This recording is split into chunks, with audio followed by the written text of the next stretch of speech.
So here we are in Photoshop again, and we can turn this layer on and off. So now we have our image map kind of in place. So we can turn this off, and let's talk about blemishes. Let's talk specifically about three ways that we can look at reducing blemishes. So the key here is to make sure that we're evening the skin. We're not trying to soften the skin or make the skin perfect. We're just trying to even the skin. We recognize a lot of things that we need to make sure we address with this retouch to straighten things out. But we want to pull our punch. We want to handle things methodically. So the first thing we want to look at is the blemishes. So we can go about the blemish removal many different ways. And let me zoom in to show you a couple of different ways.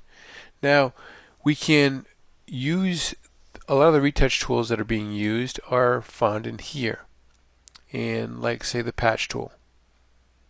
So we can use the patch tool to patch areas like this. But what happens is if we make a circle, say on this, and I'd like this to be patched, I can't make a move because I don't have any image information to work with. It's trying to patch nothing from nothing. So if I deselect that by hitting Command D and I Command J the background to jump the background and make a copy of it, and then use that as my patch layer, I can call this patch, and use that layer, I can now make some changes. I can go through this image and we can start making some changes. Now you're going to find that two things. That this can be very helpful in certain situations, but you have to ask yourself a question. Is it worth loading the pixels, or can I achieve this a different way and get better results? And also be very cautious of taking too big of an area all at once and getting kind of frustrated and trying to work too quick. So the next method that I'd like to show you would be turn this off, and we're going to get a new layer. We're going to put the new layer above this, and we're going to call this one cloning. So the cloning layer can be found under here in the clone stamp tool, and here you're going to option click to signify a sampling point, and then you're going to paint where it is. Now pay attention to the brushes. The brushes up here are, we're going to go back to normal and put everything at 100%. So we've got maximum everything, and you can get some good results, but you can get some very bad results with this because it's basically taking pixels from one area and it's just plopping them in another area. So if they don't match, there's nothing to blend them together.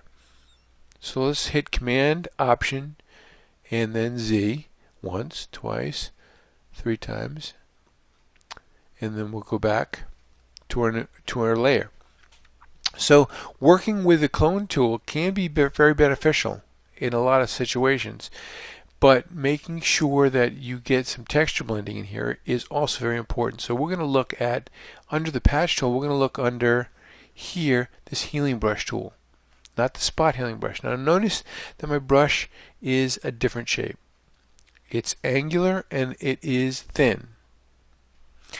So under the brush tool, we bring the hardness way down and we change the angle. And you can change the angle by just swinging this, and you can change the thickness of the brush this way. Now this is unique to this brush, but the pixels will lay themselves down better and you'll get better blending with a brush of this shape. I'll get a little bit smaller brush and I'll do the same method. Command click on the sample part. Now when we do this with the clone stamp tool or the heal brush, please note that we're doing current and below. So it's sampling from everything on the current layer and below it. So if you have just current layer on, it's not going to work because there's nothing on the current layer. But if you need to have current and below on to sample that. And the align sampling points can be there if you're going to want your cursor and your sampling point to move wherever you happen to be brushing. But I like to just make sure that if this is on, I still sample a lot. So I will click, swipe, click, swipe. I sample next to the point, and I handle one point at a time, and I go pretty slow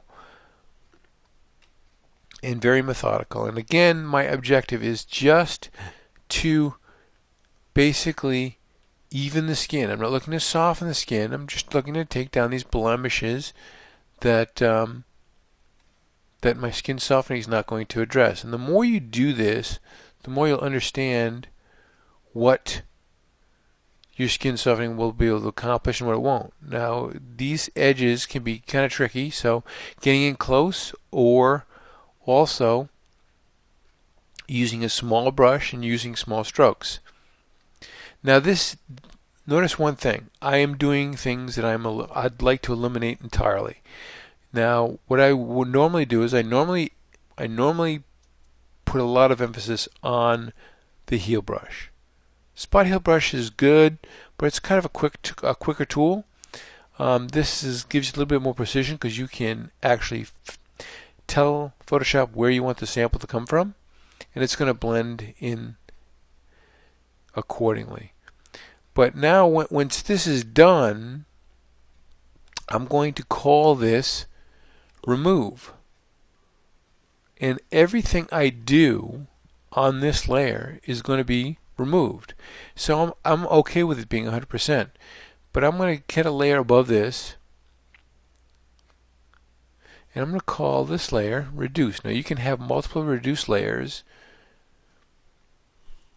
And what I put on this layer, whether it's clone stamping or heel brushing, doesn't make any difference, but it's areas that I want to basically bring back a little bit. So I'm going to go through and I'm going to finish up hitting these little spots, and I will rejoin you and we'll talk about the reduce layer and handling these hot spots next.